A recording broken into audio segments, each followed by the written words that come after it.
जय हिंद आप सभी को। क्या हाल चाल है आपके। तो हमने बायोलॉजी भी खत्म कर लिया और ओवरऑल साइंस हमने खत्म कर लिया है। ठीक है, आज की क्लास बस एक समरी क्लास होने वाली है, बट काफी इंपॉर्टेंट है, काफी ज्यादा इंपॉर्टेंट है। जिन बच्चों ने अगर कोई भी क्लास नहीं देखा ना, तो अगर आप सीजीएल टीयर 2 देने वाले हो तो ये क्लास देख करके चले जाना। ठीक है, इसलिए क्योंकि तुम्हारे एग्जाम में थ्योरी और उनके ईयर से क्वेश्चंस आ रहे हैं, और इन्हीं थ्योरी इन्हीं ईयर से क्वेश्चन आएगा, इसके अलावा कुछ नहीं आएगा जो मैं तुम्हें पढ़ाना हो। ठीक है, सो ये जरूर देख के जाना। लगातार 2-3 साल से क्वेश्चंस ईयर पे बेस आ रहा है, साल पे बेस आ रहा है। ठीक है, क्लास के बाद मैं पीडीएफ आपको दे देता हूँ टेलीग्राम लिंक, टेलीग्राम ग्रुप में, जिसका लिंक आपको डिस्क्रिप्शन बॉक्स में मिल जाएगा। एक और बात बता दूं कि यहाँ मैं आपको डिटेल में कुछ भी नहीं कराने वाला, क्योंकि मैंने क्लास में बहुत गला फाड़ा है, बहुत मेहनत किया है और एक एक चीज बहुत डिटेल में करवाया है। तो वहां यहाँ मैं कोई डिटेल में नहीं कराने वाला, ओवरव्यू दूंगा। लेकिन ये गारंटी है कि यहीं से सवाल हो जाएगा। अगर ईयर बेस या साइंटिस्ट का नाम या कुछ भी ऐसा आता है, एक आउटकम करके आता है, तो आपका काम हो जाएगा। और सवाल इतने में से ही हो जाएगा। आप जाकर के लगा के देखना, प्रीवियस ईयर क्वेश्चन जो भी टीयर 2 में इस पर से आधारित क्वेश्चन पूछे गए हैं वो हो जाएंगे बायोलॉजी के। ठीक है, मैंने सारे सब्जेक्ट में कराया है, फिजिक्स में भी कराया है, केमिस्ट्री में भी कराया है, तो यहाँ भी देखेंगे। पहले हम थ्योरीज सारे देखेंगे, जो भी थ्योरीज मॉडल्स जो भी हैं। उसके बाद मैंने डिस्कवरी वगैरह सारी इकट्ठा करी है जो इंपॉर्टेंट है, मोस्ट इंपॉर्टेंट। उसके अलावा एक मैंने स्लाइड ले लिया है, एक पीडीएफ ले लिया है, जिसमें एक पन्ने में पूरा का पूरा जो इंपॉर्टेंट आपका टर्मिनोलॉजीज है, जैसे उदाहरण के तौर पे एनाटॉमी क्या होता है, फिजियोलॉजी क्या होता है, मॉर्फोलॉजी क्या होता है, डर्मेटोलॉजी क्या होता है। ठीक है, ये सारी चीजें मैंने एक पेज पर कर दी हैं। सारा पीडीएफ आपको क्लास के बाद मिल जाएगा हमारे टेलीग्राम ग्रुप पर। ठीक है, सो आज की क्लास स्टार्ट करते हैं। और देखो, मेन बेसिस जो है ना, अगर जो बच्चे खुद से भी पढ़ रहे हैं तो मेन बेसिस जो है वो तुम्हारा एनसीईआरटी ही है। 9, 10, 11, 12 ये 4 क्लास की एनसीईआरटी है, और उसको 2 पेज में ले आकर के समराइज करके देना is a tough job. But already मैंने 11 क्लासेस ली हुई हैं, जिसमें काफी डिटेल में हर बात मैंने बताई हुई है। जो बच्चे नहीं देखे प्लीज आप जाओ देखो, अभी बहुत टाइम है। और साइंस तो बिल्कुल मिस करके मत जाओ, ठीक है ना, क्योंकि साइंस का वेटेज तकरीबन 1/3 रहेगा आपके एग्जाम में। ठीक है, 6 से 8 क्वेश्चन आप देखोगे, 25 में से 6 से 8 क्वेश्चन डायरेक्ट साइंस के आ रहे हैं। तो ये पोर्शन तैयार करके जाओ ना भाई। ठीक है ना, तो ये इसलिए मैं डिटेल में करा रहा हूँ। बाकी तो तुम वन शॉट देख के चले जाओ, वहां से सवाल उड़ा के आ जाओगे। तो वो मैं नहीं जा रहा वहां पर। अभी बस इतना कर लो, साइंस को बहुत डिटेल में कर लो, करा रहा हूँ। जो बच्चे 26 के लिए कर रहे हैं वो तो करेंगे ही करेंगे। ठीक है, सो स्टार्ट करते हैं आज की क्लास। और सबसे पहले देखो, 9th और 10th की तुम्हारी जो बायोलॉजी की किताब है, उसमें से सिर्फ ये 3-4 थ्योरीज हैं जो काम की है। इनमें भी 2-3 ही काम की है जो आपको मैं बता रहा हूँ। जो इंपॉर्टेंट है मैं हाईलाइट करते चलूंगा, उनको ही ध्यान में रखना है, बाकी नहीं पूछा जाएगा, ये गारंटी दे रहा हूँ आपको। देखो, सबसे पहला है सेल थ्योरी। सेल थ्योरी बहुत फेमस है। तो ये कब दिया गया था? 1838 1839 के समय में श्लाइडेन और स्वान ने दी थी, इतना ध्यान रखना है। आउटकम इसका क्या था? बहुत बेसिक, अगर एक लाइन में बताऊं तो, कि सेल जो होता है वो structural and functional unit of life होता है। ये एक लाइन मुझे मैं बता दूं 1 लाख बार एग्जाम में पूछा गया है। सिर्फ ये एक लाइन सेम जो यहाँ लिखा है, cell is the structural and functional unit of life. ठीक है, ये 1 लाख बार पूछा गया है, तो ध्यान रखना है। इसके अलावा सेल थ्योरी में और बातें कहेंगे कि सारे के सारे जितने भी जीव हैं वो सारे सेल के बने हुए हैं, और हर सेल पिछले सेल से बनता है। ये 2-3 बातें सेल थ्योरी में कही गई, मैंने बताई हुई है। एक आता है स्पोंटेनियस जनरेशन डिस्प्रूफ। ये क्या होता है सर? देखो, ये काफी पहले 1668 में आया था, फ्रांसिस्को रेडी ने दिया था। हुआ क्या था इस समय, इसके पहले क्या होता था कि लोग कहते थे कि जो लाइफ का बर्थ हुआ है ना, जो जीवन की उत्पत्ति हुई है, वो कहां से हुई है? नॉन लिविंग चीजों से हुई है। ठीक है, नॉन लिविंग चीजों से हुई है, निर्जीव चीजों से हुई है। जो कि बाद में इसको खारिज किया किसने?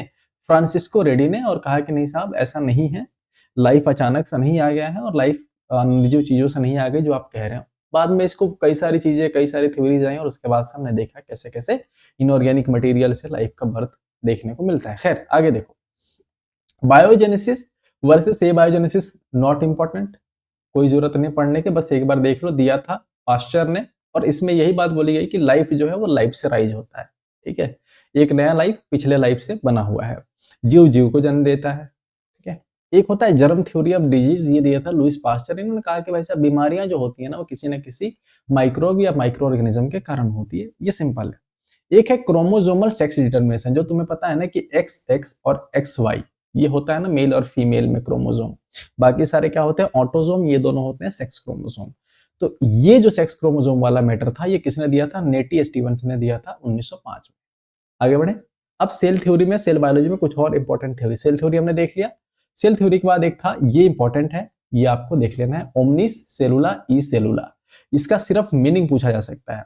1855 में दिया था विर्चो ने। देखो, और ईयर ने एक बार प्लीज क्रॉस चेक कर लिया करो, मैंने क्रॉस चेक करा हुआ है, कहीं दिक्कत नहीं आएगी, बट फिर भी एक बार अपने कंफर्ट के लिए, ताकि तुम्हें याद भी हो जाए, रिवीजन भी हो जाएगा ईयर, तो क्रॉस चेक कर लिया करो, क्योंकि अलग अलग बुक्स पे अलग अलग रेफरेंस में अलग अलग ईयर दे देता है। ठीक है, सो ओमनिस सेलुला इस सेलुला, ठीक है, 1855 में आता है, विर्चो देता है। इसका मतलब यह है कि सेल पिछले सेल से राइज हुआ है, पिछले सेल से नया सेल बना हुआ है। Fluid mosaic model, star mark कर लो, सीजीएल टीयर 2 का क्वेश्चन है, पिछले साल पूछा गया है 2024 में, सीजीएल टीयर 2 2024 में यही क्वेश्चन पूछा गया था, और ईयर बताना था 1972 में। ठीक है, 1972 में आया था, सिंगर और निकलसन ने दिया था। और ये क्या था, मेनली जो सेल के अंदर सेल मेम्ब्रेन होता है ना, सेल मेम्ब्रेन जो बाहरी मेम्ब्रेन होता है एनिमल सेल का, तो उस मेम्ब्रेन में क्या क्या कंपोजिशन होता है, किसकी चीज से बना होता है, क्या क्या उसका फंक्शन होता है, वो सारी चीजें इसमें बताई गई थी। ठीक है, वो सारी चीजें इसमें बताई गई थी, और मैंने बहुत डिटेल में ये कराई हुई है, आप जाकर के सेल बायोलॉजी की क्लास देख सकते हो, पहला ही क्लास था वो। इसके अलावा एक इंडो सिम्बायोटिक थ्योरी है, not important, fix law not important, ये दोनों आप छोड़ सकते हो, बाकी ऊपर के 3 ही देखना है आपको। ठीक है, मैं आपको सिंपल करके दे रहा हूं सारी चीजें। अब आता है एक मेंडल लॉ। मेंडल लॉ की बात करें, बहुत इंपॉर्टेंट है, ये जेनेटिक और मॉलिक्यूलर बायोलॉजी की सारी इंपॉर्टेंट थ्योरीज है। मेंडल लॉ 1865 के आसपास आता है। देखो, 1856 से उन्होंने काम करना स्टार्ट करा, और बाद में 65 के आसपास रिकॉग्निशन मिला उनको। ग्रेगर मेंडल, अच्छा ग्रेगर मेंडल फेल क्यों हुए थे? क्योंकि वो मैथमेटिशियन थे पहले। ठीक है, इसलिए इनकी बातें किस लोगों ने नहीं मानी, बाद में इसको प्रूव किया गया, उसके बाद इनको काफी ज्यादा फादर ऑफ जेनेटिक्स कहा भी जाता है। तो मेंडल्स लॉ में मेनली ये था कि इनहेरिटेंस का प्रिंसिपल दिया, मतलब एक पीढ़ी से दूसरी पीढ़ी में कैरेक्टर कैसे ट्रांसफर हो रहे हैं, उनके बारे में बताया था ग्रेगर मेंडल ने। ये 1865 की बात है। क्रोमोसोमल थ्योरी ऑफ इनहेरिटेंस याद आ रहा है? ये देता सट्टन और बावेरी ने 1902 1903 में, स्टार मार्क कर लेना, ये chromosomal theory double star mark कर लेना, सट्टन और बावेरी ने दिया था। इसमें ये था कि जीन लोकेट्स ऑन क्रोमोसोम, ये बात इसमें बताई गई थी, और साथ ही साथ ये भी बताया गया था क्रोमोसोमल थ्योरी ऑफ इनहेरिटेंस में, कि भाई साहब ये जैसे मेंडल के लॉ में हम देख रहे थे कि एक पीढ़ी से दूसरी पीढ़ी में कैरेक्टरिस्टिक ट्रांसफर होते हैं, वैसे ही क्रोमोसोमल थ्योरी में एक पीढ़ी से दूसरी पीढ़ी में क्रोमोसोम्स ट्रांसफर होते हैं। ठीक है, वैसे ही डिवाइड भी होते हैं, वैसे ही ट्रांसफर भी होते हैं, हमने देखा था काफी डिटेल में। लिंकेज थ्योरी क्या है? लिंकेज का कंसेप्ट दिया था मॉर्गन ने। तुम्हें पता है कि अगर आसपास में जीन है तो कई बार ये दोनों आपस में मिल जाते हैं और एक साथ ही ट्रांसफर हो जाते हैं एक पीढ़ी से दूसरी पीढ़ी में, तो इसको हम लिंकेज का नाम देते हैं। और लिंकेज का कंसेप्ट दिया था मॉर्गन ने, ये भी काफी इंपॉर्टेंट हो जाता है लिंकेज का। क्रॉसिंग ओवर का थ्योरी दिया था किसने? स्टर्न ने 1931 में। क्रॉसिंग ओवर में एक बात इंपॉर्टेंट है, वो है क्या? नॉन सिस्टर क्रोमेटिड्स के बीच में होता है, नॉन सिस्टर क्रोमेटिड्स के बीच में क्रॉसिंग ओवर होता है। क्या होता है नॉन सिस्टर क्रोमेटिड, जरा बताना। मैंने ये बोला था, इस मान लो ये एक क्रोमोसोम है, ये एक क्रोमोसोम है, 2 क्रोमोसोम हो गए। इन डंडियों को हम क्रोमेटिड्स कह देते हैं, इन डंडियों को हम क्रोमेटिड्स कह देते हैं। एक ही क्रोमोसोम में 2 क्रोमेटिड पाए जाते हैं। अच्छा, एक क्रोमोसोम के दोनों क्रोमेटिड्स को, ठीक है, मान लो ये एक ही माँ बाप से जने हुए हैं, तो दोनों क्रोमेटिड्स को हम कह देते हैं सिस्टर क्रोमेटिड। और अलग अलग क्रोमोसोम है, जैसे मान लो ये एक क्रोमोसोम है, ये एक क्रोमोसोम है, तो इसका एक क्रोमेटिड और इसका एक क्रोमेटिड, ये दोनों कहलाते हैं non sister chromatids, non sister chromatid कहलाते हैं। तो क्रॉसिंग ओवर में क्या होता है? इसका एक क्रोमेटिड और इसका एक क्रोमेटिड आपस में जुड़ जाते हैं, तो उसको हम क्रॉसिंग ओवर कह देते हैं। वो चीजें होती हैं। मैं बहुत मोटा मोटा आपको बताते चल रहा हूँ, और इतना से आपका काम हो जाएगा।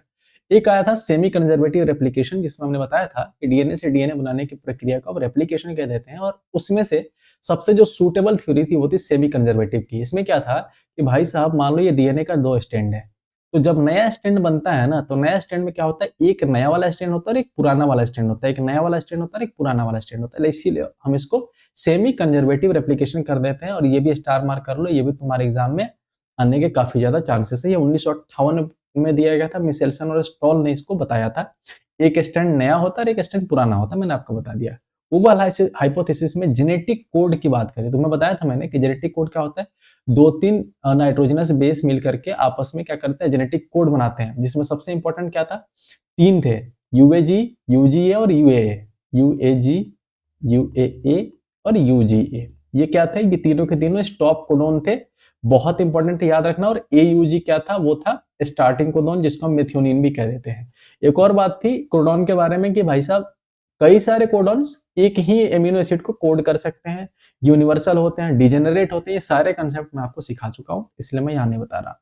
लैक ऑपरन, ऑपरन के बारे में मैंने बताया था कि जो प्रोकैरियोटिक जीव हैं, जंतु हैं, उनमें क्या होता है कि उनके जीन्स काफी क्लोज होते हैं, ठीक है। तो एक ही मतलब क्या कहते हैं साइट से या एक ही लोकेशन से वो एक दूसरे को रेगुलेट करते हैं, ठीक है। तो बड़ा कॉम्प्लेक्स सा सिचुएशन होता है और उस सिचुएशन को ऑपरेट करने के प्रोसेस को और मशीनरी को हम ऑपरन कह देते हैं। अब लैक्टोज के प्रेजेंस में जो होता है उसको लैक ऑपरन कह देते हैं। मैंने बताया था ना, प्रोमोटर रीजन होता है, इनहिबिटर रीजन होता है, कब आता है लैक आ जाएगा, लैक्टोज आ जाएगा तो फिर वो उसको स्टार्ट करने में मदद कर देगा, अगर नहीं आएगा तो बंद रहेगा। ये सारी चीजें मैंने आपको बताई हुई थी। इसके अलावा म्यूटेशन थ्योरी काफी इंपॉर्टेंट है। म्यूटेशन थ्योरी दी थी ह्यूगो डिवरिस ने, ये नाम याद रखना, ह्यूगो डिवरिस ने म्यूटेशन के बारे में बताया था। म्यूटेशन में यही था कि सडन कोई चेंज आ जाए, बड़ा सा चेंज आ जाए, जैसे मान लो ये न्यूक्लियोटाइड का सीक्वेंस है, ठीक है, डीएनए का सीक्वेंस है, अचानक से कोई इसमें एक सीक्वेंस में न्यूक्लियोटाइड या एक बेस हट जाए, दूसरा बेस आ जाए, या पूरा का पूरा डिलीट ही हो जाए, तो पूरा का पूरा सीक्वेंस ही चेंज हो जाएगा। मैंने बताया था आपको, तो इज काइंड ऑफ म्यूटेशन, और इसको हम point mutation, substitution mutation, addition mutation, deletion mutation, सारे बातें हमने करी थी बहुत डिटेल में। तो इतना याद रखना है, म्यूटेशन थ्योरी के बारे में बताया था 1901 में ह्यूगो डिवरिस ने, काफी है। हार्डी-विलमर प्रिंसिपल ने क्या करा था, इन्होंने एलील फ्रीक्वेंसी एक पॉपुलेशन से दूसरे पॉपुलेशन मतलब through out a population stable होता है, ये बात बताई थी हार्डी-विलमर प्रिंसिपल के थ्रू। और इन्होंने ये इक्वेशन दिया था p² + q² + 2pq, ये आपको ध्यान में रखना है, ठीक है, बराबर 1। ये इक्वेशन ही आपसे पूछा जा सकता है, डिटेल में मैंने कराया हुआ है जेनेटिक्स वाले वीडियो में। आगे बढ़े। अब एक बात और, एक और चीज यहां से ध्यान रखना कि सेंट्रल डोग्मा बहुत इंपॉर्टेंट है, बहुत चांसेस हैं इसके। सेंट्रल डोग्मा का मतलब क्या होता है कि डीएनए से आरएनए और आरएनए से प्रोटीन बनने की प्रक्रिया को हम सेंट्रल डोग्मा कहते हैं, और डीएनए से डीएनए भी बनता है इसी में।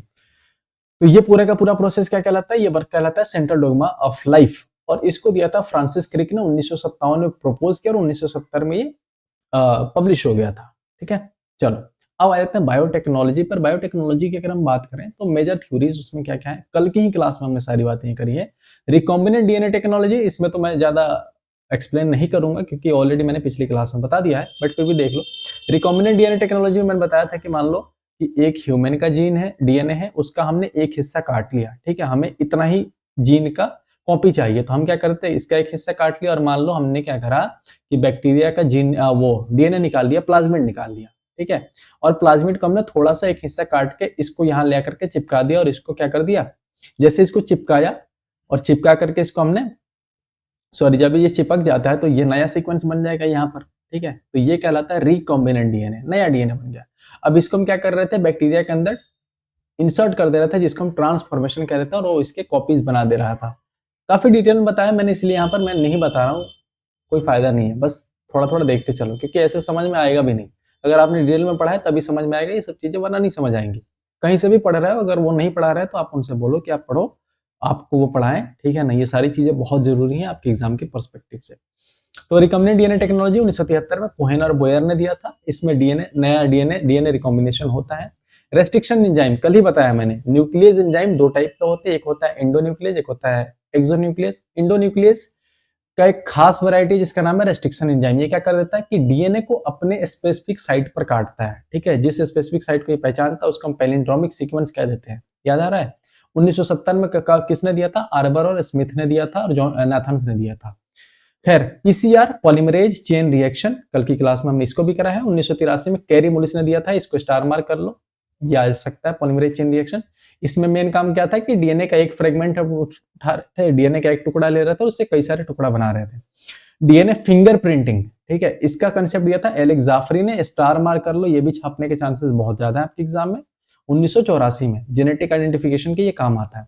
सदर्न, नॉर्दर्न और वेस्टर्न ब्लॉटिंग, इनके बारे में ज्यादा वो नहीं मिलता, बस इतना ध्यान रखना कौन किसके लिए रिस्पॉन्सिबल होता है वो आपको ध्यान रखना है। जैसे मैंने आपको बताया था सदर्न ब्लॉटिंग किसके लिए होता है, डीएनए के लिए, नॉर्दर्न ब्लॉटिंग किसके लिए होता है, आरएनए के लिए, और वेस्टर्न ब्लॉटिंग होता है किसके लिए, प्रोटीन के लिए, ठीक है। तो ये आपको यहाँ से ये सवाल पूछा जा सकता है, तो आपको ध्यान रखना है।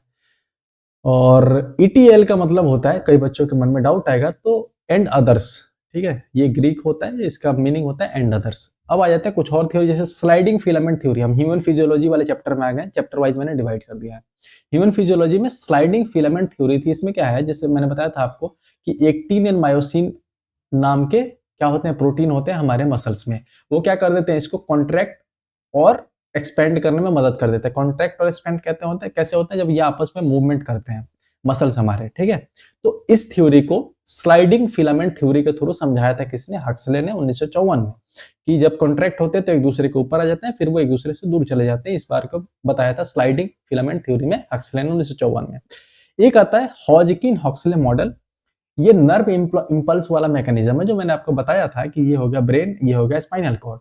तो जितने भी ये पेरिफेरल नर्वस सिस्टम है, ये क्या कर देते हैं, जिन पे लगा है न्यूरोट्रांसमीटर, ये क्या कर देता है, अगर इन पे कोई दिक्कत है तो ये स्पाइनल कॉर्ड को बताते हैं, स्पाइनल कॉर्ड ब्रेन को बताता है, और ब्रेन से निकलता है, मैंने बताया था कई सारे नर्व से निकलता है, नर्व्स के टाइप्स बताए थे, motor nerves, efferent different nerve, सारी चीजें बताई थी मैंने। तो फिर ब्रेन से निकला स्पाइनल कॉर्ड को, और स्पाइनल कॉर्ड इसको रिस्पॉन्स भेज देता है। ये पूरा का पूरा नर्व इंपल्स का मैकेनिज्म होता है। ये किसने बताया था, हॉजकिन और हक्सले ने बताया था 1952 में। बोर और हेल्डेन इफेक्ट एक दूसरे से रिलेटेड है, ज्यादा अंतर नहीं है। बोर इफेक्ट ये कहता है कि भाई साहब देखो, जो हीमोग्लोबिन है ना, हीमोग्लोबिन को हम एचबी से लिखते हैं, तो हीमोग्लोबिन का जो बाइंडिंग कैपेसिटी है, तुम्हें पता है कि वो क्या कर देता है, पूरे ब्लड में हमारे गैसेस का एक्सचेंज कराता है, मेनली ऑक्सीजन और कार्बन डाइऑक्साइड का। तो कहता है कि जैसे मान लो कि ऑक्सीजन कम हो गया ना, ठीक है, सॉरी, CO2 का लेवल अगर बढ़ गया तो ऑक्सीजन से बांधने की कैपेसिटी उसकी घट जाएगी, ठीक है। या इसका उल्टा भी समझ लो कि अगर ऑक्सीजन कम हो रहा है तो CO2 से बांधने की कैपेसिटी ज्यादा हो जाएगी। हेल्डेन ने भी यही बात बोली कि भाई साहब अगर CO2 का कंसंट्रेशन ज्यादा है तो डीऑक्सीजनेटेड ब्लड में तो क्या हो जाएगा, ऑक्सीजनेटेड या ऑक्सीजन से बाइंडिंग कैपेसिटी कम हो जाती है। ये इंपॉर्टेंट नहीं है, काउंटर करंट मैकेनिज्म, ये इंपॉर्टेंट नहीं है, बिल्कुल भी इंपॉर्टेंट नहीं है, छोड़ दो इसको। प्लांट फिजियोलॉजी थ्योरी की बात करें तो अब आ जाता है कोहेशन टेंशन थ्योरी में। ये दिया था, ये इंपॉर्टेंट है, कोहेशन टेंशन थ्योरी इंपॉर्टेंट है क्योंकि आपके एनसीईआरटी में 11th क्लास में दिया हुआ। डिक्सन एंड जॉली ने, इसमें मेन काम ये था, 1894 में ये आया था। इसका मेन काम ये था, जैसे तुम्हें पता नहीं कि जाइलम क्या करता है, रूट से लेकर के हर पार्ट पे वाटर को पहुंचाता है, तो उस वाटर में कैसे कैसे कैसे कैसे वो पहुंचता है, इस मैकेनिज्म को दिखाया था कोहेशन टेंशन थ्योरी से डिक्सन जॉली ने। इसमें कोहेशन फोर्स लगता है आपस में, ठीक है। प्रेशर फ्लो हाइपोथेसिस क्या होता है, ये दिया था सबसे पहले मंच ने 1930 में, जिसमें तो जैसे ये पानी का ट्रांसलोकेशन हो रहा है ना एक जगह से दूसरी जगह पर, वैसे ही शुगर जो बन रहा है पत्तों में वो भी हर पार्ट में जाता है पेड़ पौधों में। तो वो बताया था ये प्रेशर फ्लो हाइपोथेसिस में मंच ने। एक आता है ब्लैकमैन्स लॉ। ब्लैकमैन्स लॉ दिया गया था 1905 में, ब्लैकमैन ने दिया था, ठीक है। ये उतना इंपॉर्टेंट नहीं है। लिमिटिंग फैक्टर, कौन कौन से ऐसे लिमिटिंग फैक्टर है जो ग्रोथ को रोक सकते हैं और कई सारी चीजों को रोक सकते हैं, उसके बारे में बताया था। एक होता है जेड स्कीम मॉडल, इसमें फोटो सिस्टम और इलेक्ट्रॉन फ्लो के बारे में बताया गया था, हिल एंड बंडल ने दिया था, उतना इंपॉर्टेंट नहीं है, बस ध्यान रखना है। फोटो पेरिडिज्म की अगर हम बात करें तो इसमें यह होता है कि फोटो मतलब लाइट, पेरिडिज्म मतलब समय। तो कोई भी चीज, चाहे वो पेड़ पौधा हो, चाहे वो जीव जंतु हो, लाइट में और डार्क में कैसे परफॉर्म करते हैं। जैसे उदाहरण के तौर पे पेड़ पौधे जो होते हैं लाइट के प्रेजेंस में कैसे फ्लावरिंग करते हैं वो, ठीक है। लाइट जितना ज्यादा रहेगा ना, फ्लावरिंग को, फूल उगने में, फूल को खिलने में मदद करता है वो। तो इस पीरियड को हम फोटोपेरिडिज्म कह देते हैं, और गार्नर और एलार्ड ने 1920 में दी थी। एक टर्म आता है वर्नलाइजेशन। वर्नलाइजेशन का मतलब होता है कोई पेड़ है उसमें कली खिली है, तो ठंडा में या कोल्ड एरिया में उसको रखोगे ना तो वो इंड्यूस करता है इसको फ्लावर करने में, फूल खिलने में। ये बताया था वर्नलाइजेशन थ्योरी से किसने, लाइसेनको ने 1928 में। वो उतना इंपॉर्टेंट नहीं है, ऊपर वाला कोहेशन टेंशन थ्योरी बहुत इंपॉर्टेंट है, वो ध्यान रखना है। अब आ जाता है प्लांट रिप्रोडक्टिव बायोलॉजी में। इसमें एक ही इंपॉर्टेंट थ्योरी है, वो है डबल फर्टिलाइजेशन। और मैंने आपको बताया था, ये मान लो प्लांट का सेल है, एक सेल है, तुम्हें पता है कि ऊपर से आ रहा है कौन, मान लो ये क्या था, ओवरी था, ओवरी था। ओवरी के अंदर तुम्हें पता है कि यहाँ पर कौन है, यहाँ पर है एग सेल इसके अंदर, और यहाँ पर कौन है, पोलर न्यूक्लियाई। ऊपर से आ रहा है कौन, ऊपर से आ रहा है पोलन ग्रेन। पोलन ग्रेन आता है तो एक पोलन ग्रेन क्या कर देता है, इस एग सेल को फर्टिलाइज कर देता है, और एक पोलन ग्रेन जाकर के इस मेन न्यूक्लियस को फर्टिलाइज कर देता है। दोनों को फर्टिलाइज कर दिया तो एक साथ ये दोनों को फर्टिलाइज कर देता है, इसी को हम डबल फर्टिलाइजेशन कर देते हैं। ये भी मैं आपको बहुत डिटेल में करा चुका हूँ। डबल फर्टिलाइजेशन ये कहलाता है, 1858 में दिया था नवाज सचिन ने, ठीक है, नवाज सचिन ने दिया था। ये मेनली एंजियोस्पर्म में पाया जाता है। एक एबीसी मॉडल होता है, इसमें ये इंपॉर्टेंट नहीं है, पर ये होता है बेसिकली कि इसमें एबीसी नाम के ऐसे जीन्स होते हैं जो कि फ्लावरिंग प्लांट्स में कई सारे काम करते हैं, उनके मैकेनिज्म को दिखाया जाता है, ठीक है, वो इंपॉर्टेंट है। डबल फर्टिलाइजेशन इंपॉर्टेंट है। बस ये सारे इंपॉर्टेंट थ्योरीज हैं, मॉडल्स हैं, जो कि आपके एग्जाम पॉइंट ऑफ व्यू से काफी इंपॉर्टेंट है। बाकी और जो थ्योरीज हैं वो मैंने ऑलरेडी डिटेल में कराई हुई है, अब इतने शॉर्ट से ज्यादा मैं नहीं करा सकता, ठीक है। बात तुम्हारी इतने में ही हो जाएगी, क्लासेस इतना देख लो, इससे सवाल हो जाएंगे अगर क्वेश्चन आ रहा है तो। इंपॉर्टेंट डिस्कवरी की अगर हम बात करें तो सबसे पहले सेल डिस्कवरी कब हुई थी? 1665 में रॉबर्ट हुक ने करी थी। साथ ही साथ न्यूक्लियस भी आपको याद रखना है, न्यूक्लियस की डिस्कवरी करी थी रॉबर्ट ब्राउन ने 1831 में। माइक्रो ऑर्गेनिज्म सबसे पहले ऑब्जर्व किए गए थे 1674 में एंटन वान ल्यूवेनहॉक के द्वारा।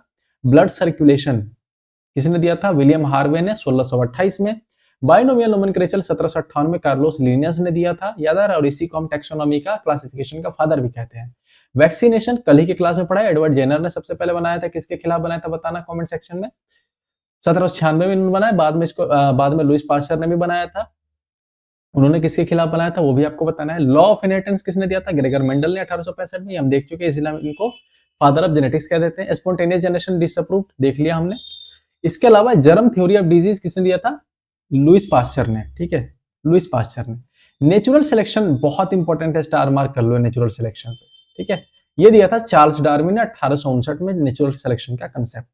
माइटोसिस सबसे पहले ऑब्जर्व किया था किसने? फ्लेमिंग ने 1879 में। इंपॉर्टेंट है क्रोमोसोमल थ्योरी, हम देख चुके हैं 1902-3 के आसपास सटर्न बाउरी ने दिया था। डीएनए का डिस्कवरी मोस्ट इंपॉर्टेंट, डीएनए का डिस्कवरी किया था फ्रेडरिक मिश्चर ने 1869 में।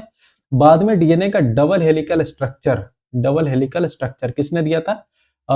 वाटसन एंड क्रीक ने। डबल स्टार मार्क कर लो इन दोनों पर। वाटसन एंड क्रीक ने डबल हेलिक्स का मॉडल दिया था 1953 के आसपास। सेमी कंजर्वेटिव रेप्लिकेशन हमने देख लिया, मिचेल्सन ने स्टॉल ने दिया था 1958 में। सेक्स डिटर्मिनेशन हमने देख लिया, नेटिस स्टीवंस ने दिया था। ब्लड ग्रुप स्टार मार्क जो लगा हुआ है ये देख लो, जिस पर भी स्टार लगा हुआ है वो तो भूलना ही नहीं है।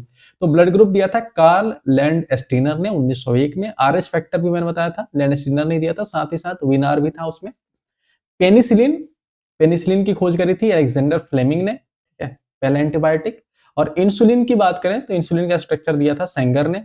एमआरएनए की डिस्कवरी करी थी जैकब ब्रेनर और मिचेल्सन ने। लैक ऑपरेंट मॉडल्स किसने दिया था? जैकब एंड मेनॉर्ड ने। ये इंपॉर्टेंट है, जिस पर भी स्टार मार्क है वो बहुत इंपॉर्टेंट है।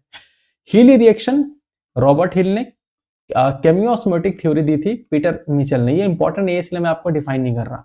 विटामिन की डिस्कवरी कल के क्लास में बताया है, किसने करा था? कैसिमिर फंक ने 1912 में। ये इंपॉर्टेंट है, बहुत इंपॉर्टेंट है। फर्स्ट हार्मोन सिक्रेटिन इंपॉर्टेंट नहीं है, छोड़ सकते हो। इलेक्ट्रॉन माइक्रोस्कोप की बात करें तो 1931 में अर्नस्ट रस्का ने करी थी इलेक्ट्रॉन माइक्रोस्कोप की, स्टार मार्क कर लो।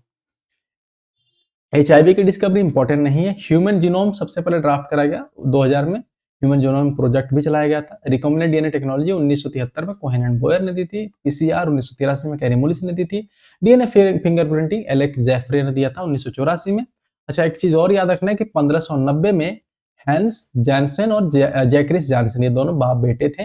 इन्होंने सबसे पहले माइक्रोस्कोप को इन्वेंट किया था, इजाद किया था, ठीक है। सबसे पहले किसने? हंस जैनसन ने और जैक्रियास जैनसन ने। और वो जो इजाद किया था वो एक तरीके का कंपाउंड माइक्रोस्कोप था। माइक्रोस्कोप के कई सारे टाइप्स होते हैं, reciprocal microscope, compound microscope, electron microscope, ठीक है। तो उतना आपको नहीं जानना है, बस आपको इतना जानना है सबसे पहला माइक्रोस्कोप हैंस जॉनसन ने, और इलेक्ट्रॉन माइक्रोस्कोप किसने करा था? तो अर्नस्ट रस्का ने करा था, ठीक है। अब आ जाते हैं इस पर, कुछ टर्मिनोलॉजीज देख लो जो आपके एग्जाम में पूछ लिया जाता है। तो सबसे पहले अगर हम बात करें तो ए से अल्फाबेटिकली मैंने अरेंज कर दिया जो मोस्ट इंपॉर्टेंट है। यहां देखो, एनाटॉमिकली, एनाटॉमी का मतलब क्या होता है? किसी जीव के स्ट्रक्चर के बारे में अध्ययन करने को हम एनाटॉमी कह देते हैं। किसी जीव, किसी पेड़, किसी पौधे के स्ट्रक्चर के बारे में जब आप अध्ययन करते हो तो उसको एनाटॉमी कहते हैं। एंथ्रोपोलॉजी क्या होता है? ह्यूमन के बारे में जब आप स्टडी करते हो तो एंथ्रोपोलॉजी कहलाता है। इराकनोलॉजी क्या कहलाता है? स्पाइडर के बारे में, जो आप मकड़ी वगैरह होती है उसके बारे में जो आप अध्ययन करते हो उसको हम कह देते हैं। एंथ्रोपोलॉजी इंपॉर्टेंट है, स्टार मार्क कर लेना, जहां जहां स्टार मार्क लगा वो इंपॉर्टेंट है। बैक्टीरियोलॉजी आसान है, बैक्टीरिया के बारे में। बायोकेमिस्ट्री नाम से पता चल रहा है कि हमारे लाइफ में केमिकल का जो जो रोल है उनके बारे में स्टडी, जैसे प्रोटीन, विटामिन, मिनरल्स, कई सारी चीजें, ठीक है। बायोफिजिक्स की बात करें तो हमारे पूरे बायोलॉजिकल सिस्टम में फिजिक्स का क्या क्या रोल है उनके बारे में स्टडी करते हैं, बायोफिजिक्स कहलाता है। बायोटेक्नोलॉजी हमने कल के ही क्लास में देखा है कि बायोलॉजी में टेक्नोलॉजी का इस्तेमाल, ठीक है ना, उसको हम बायोटेक्नोलॉजी कह देते हैं। बोटनी, बोटनी क्या है? Study of plants. Carcinology, carcinology क्या है? स्टडी ऑफ क्रस्टेशियंस, ये पूछा गया एग्जाम में। कार्सिनोलॉजी, क्रस्टेशियंस क्या होते हैं? एक तरीके के आर्थ्रोपोडा होते हैं। आर्थ्रोपोडा की एक क्लास है क्रस्टेशियंस, जिसमें क्रैब वगैरह आ जाते हैं, तो वो सारे कार्सिनोलॉजी में आते हैं। इसके अलावा बात करें तो कार्डियोलॉजी, कार्डियोलॉजी कार्डियो शब्द जहां भी आएगा हार्ट से रिलेटेड है, तो हृदय के अध्ययन को हम कार्डियोलॉजी कहते हैं। नीडोलॉजी सिलेंट्रेटा से जुड़ा हुआ है, सिलेंट्रेटा के अध्ययन को हम कहते हैं। साइटोलॉजी स्टार मार्क कर लो, साइटोलॉजी मतलब सेल यानी कोशिका के अध्ययन को हम साइटोलॉजी कहते हैं। डेंड्रोलॉजी पेड़ पौधों के अध्ययन को हम डेंड्रोलॉजी कहते हैं। डर्मेटोलॉजी स्किन के अध्ययन को हम डर्मेटोलॉजी कहते हैं और इसके डॉक्टर को डर्मेटोलॉजिस्ट कह देते हैं। इकोलॉजी एनवायरनमेंट और ऑर्गेनिज्म के बारे में अध्ययन करते हैं तो इकोलॉजी कह देते हैं। हम जियोग्राफी के बाद इकोलॉजी भी पढ़ेंगे, इकोलॉजी और एनवायरनमेंट पढ़ेंगे। इम्ब्रायोलॉजी इम्ब्रायो और उसके डेवलपमेंट को हम इम्ब्रायोलॉजी कहते हैं। इंडोक्राइनोलॉजी की बात करें तो स्टडी ऑफ हार्मोन्स कहलाता है। इंटोमोलॉजी इंपॉर्टेंट है, इंटोमोलॉजी पर स्टार मार्क करो। स्टडी ऑफ इंसेक्ट इंटोमोलॉजी कहलाता है। एपिडेमियोलॉजी स्टडी ऑफ डिजीज, ठीक है। एपिडेमिक्स और पैंडेमिक्स में क्या होता है फर्क? एपिडेमिक और पैंडेमिक, ये जो होता है ना, ये रीजनल होता है एपिडेमिक, और ये होता है क्या? ग्लोबल या लार्ज एरिया पर।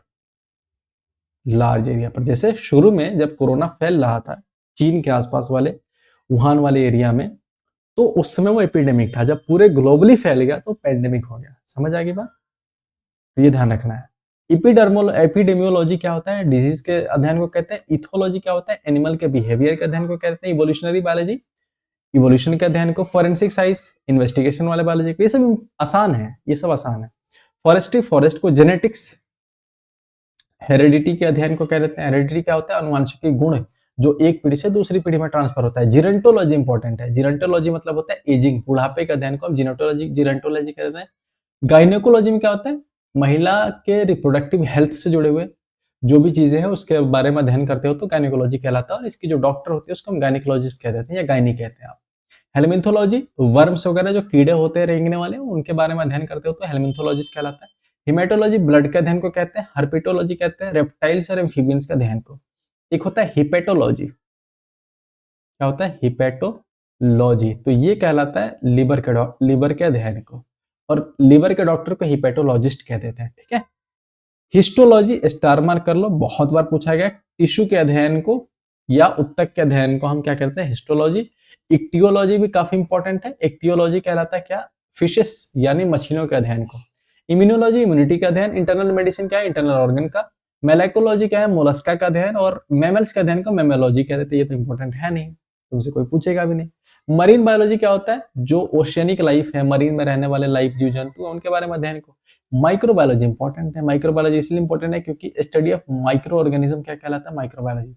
मॉलिक्यूलर बायोलॉजी इंपॉर्टेंट है। मॉलिक्यूलर बायोलॉजी क्या है? जो बायोमॉलिक्यूल तुमने पढ़ा ना, विटामिन, प्रोटीन्स, एमिनो एसिड, इन सब के बारे में जो अध्ययन करते हैं उसको मॉलिक्यूलर बायोलॉजी भी का एक हिस्सा ही होता है वो, ठीक है। मॉर्फोलॉजी क्या होता है? जो एक्सटर्नल पार्ट्स दिख रहे हैं ना आपको, हमने खूब डिटेल में करा था, जैसे फूल, पत्तियां, पेड़ के स्टेम्स वाले रीजन्स, रूट्स वाले रीजन्स, तो जो बाहर से दिख रहा है, एक्सटर्नल फॉर्म्स दिख रहे हैं, उसके अध्ययन को मॉर्फोलॉजी कह देते हैं। ये भी इंपॉर्टेंट है। माइकोलॉजी कई बार पूछा गया है। माइकोलॉजी क्यों इंपॉर्टेंट है? क्योंकि स्टडी ऑफ फंजाई माइकोलॉजी कहलाता है। और फाइकोलॉजी क्या होता है बताओ? फाइकोलॉजी आगे आना चाहिए। फाइकोलॉजी हाँ है आगे, चलो। मायोलॉजी होता है study of muscles. Nephrology study of kidney. Nephron किसका यूनिट है बताओ? नेफ्रॉन किसका यूनिट है? तो ये किडनी का यूनिट है, ये ध्यान रखना। और न्यूरॉन किसका यूनिट है? तो वो नर्वस सिस्टम का यूनिट सेल है, ठीक है। तो नेफ्रोलॉजी क्या होता है? किडनी का अध्ययन होता है। न्यूरोलॉजी क्या होता है? नर्वस सिस्टम का अध्ययन। न्यूट्रिशन साइंस इंपॉर्टेंट नहीं है। ओडेंटोलॉजी इंपॉर्टेंट है। दांत के अध्ययन को हम क्या कह देते हैं? ओडेंटोलॉजी। और अंकोलॉजी बहुत इंपॉर्टेंट है, ठीक है। Oncology study of cancer. अच्छा, इसमें आईएसटी जोड़ दोगे ना तो इसके डॉक्टर का नाम हो जाएगा, जैसे ओडेंटोलॉजिस्ट दांत का डॉक्टर, अंकोलॉजिस्ट कैंसर का डॉक्टर, ठीक है। ऑर्निथोलॉजी इंपॉर्टेंट है। बर्ड्स के अध्ययन, चिड़ियों के अध्ययन को आप ऑर्निथोलॉजी कह देते हैं। और ऑस्टियोलॉजी होता है हड्डियों के अध्ययन को, क्या कहते हैं? हड्डियों के अध्ययन को। पैरासाइटोलॉजी पैरासाइट्स के बारे में। पैथोलॉजी डिजीज के अध्ययन को हम पैथोलॉजी कह देते हैं, ये भी स्टार मार्क कर लेना। फाइकोलॉजी बहुत इंपॉर्टेंट है। फाइकोलॉजी अलगी वाले को कहते हैं हम, और माइकोलॉजी फंजाई वाले को कहते हैं। कई बार लोग फाइको और फंजाई में कंफ्यूज हो जाते हैं कि दोनों सेम होता है, नहीं। फाइको वाला अलगी होता है और माइको वाला फंजाई होता है। फिजियोलॉजी क्या होता है? बॉडी के फंक्शन के बारे में आप अध्ययन करते हो। तो प्राइमेटोलॉजी प्राइमेट्स के बारे में। सर्पेंटोलॉजी सांप के अध्ययन को हम कहते हैं सर्पेंटोलॉजी। टैक्सोनॉमी क्या होता है? क्लासिफिकेशन, वर्गीकरण के बारे में जब आप अध्ययन करते हो उसको टैक्सोनॉमी कहते हैं। टॉक्सिकोलॉजी क्या होता है? टॉक्सिन्स या जहरों के बारे में अध्ययन करने को। वायरोलॉजी वायरस के बारे में। जू जियोग्राफी यानी एनिमल्स का जो डिस्ट्रीब्यूशन उसके बारे में। जूलॉजी क्या होता है? एनिमल्स का अध्ययन। जाइमोलॉजी होता है फर्मेंटेशन का अध्ययन। जो मैंने स्टार मार्क करा और गोला घेरा उसको तो आप भूलोगे नहीं। एक दो चीजें और, पीडियाट्रिशियन क्या होता है? पीडियाट्रिशियन होता है बच्चे के डॉक्टर को कह देते हैं। ऑफ्थेल्मोलॉजिस्ट क्या होता है? आंख का डॉक्टर। कार्डियोलॉजिस्ट दिल का डॉक्टर। ऑर्थोपेडिक्स क्या होता है? हड्डी या मांस से जुड़े हुए मामले को ऑर्थोपेडिक्स कह देते हैं। इतनी बात समझ आ गई? सो ये रही पूरी पूरी बायोलॉजी। अगर कुछ छूट गया हो क्वेश्चन लगाकर देख लेना, प्रीवियस ईयर क्वेश्चन, चाहे आप एसएससी का लगा रहे हो, चाहे आप सीडीएस का लगा रहे हो, चाहे सीपीओ का लगा रहे हो, रेलवे का लगा रहे हो, एनटीपीसी का लगा रहे हो, कोई भी एग्जाम का आप लगा रहे हो, लगाकर देखना। एक भी सवाल छूट रहा हो आकर मुझे बताना कि सर ये सवाल छूट रहा है, लेकिन एक बार चेक कर लेना क्या मैंने सच में कराया कि नहीं कराया। जो बच्चे नए हैं उनको मैं बता दूं कि आप जाकर के टेलीग्राम ग्रुप ज्वाइन कर सकते हैं। वहां पर मैंने सारे कंटेंट डाले हुए हैं, सारे पीडीएफ वहां डाल देता हूँ, वहां से आप डाउनलोड कर सकते हैं। और इतना एफर्ट लग रहा है तो आप लोग भी थोड़ा सपोर्ट करते रहिए, एक दूसरे से बताते रहिए दोस्तों को, ठीक है। कितने सारे अच्छे अच्छे कमेंट्स लोगों को आते हैं कि सर आप इतने कम स्टूडेंट्स में इतना एफर्ट कैसे लगा रहे हो। मेरे भाई, मेरे पास एक भी स्टूडेंट रहेगा तो भी मैं उतना ही एफर्ट लगाऊंगा, ठीक है ना, क्योंकि मुझे पता है कि ये जिस बच्चे को मिलेगा ना इसकी अहमियत कितनी है। जो बच्चे इसको ले करके या इसको पढ़ करके एग्जाम हॉल में बैठेंगे उनको पता है कि इसकी अहमियत कितनी है, ठीक है ना। सो इसलिए मैं अपना मेहनत कर रहा हूँ, आप थोड़ा अपने तरफ से करो। बड़े भाई के नाते मैं आपसे कह रहा हूँ, बाकी आपकी मर्जी है। चलो पढ़ते रहो, ध्यान रखो, मिलते हैं जल्दी। और अगला सब्जेक्ट हम ज्योग्राफी स्टार्ट करेंगे बहुत जल्द। कोई क्वेरी हो, कोई डाउट हो तो आप टेलीग्राम पे मुझे कनेक्ट कर सकते हैं। टाटा, बाय बाय, जय हिंद।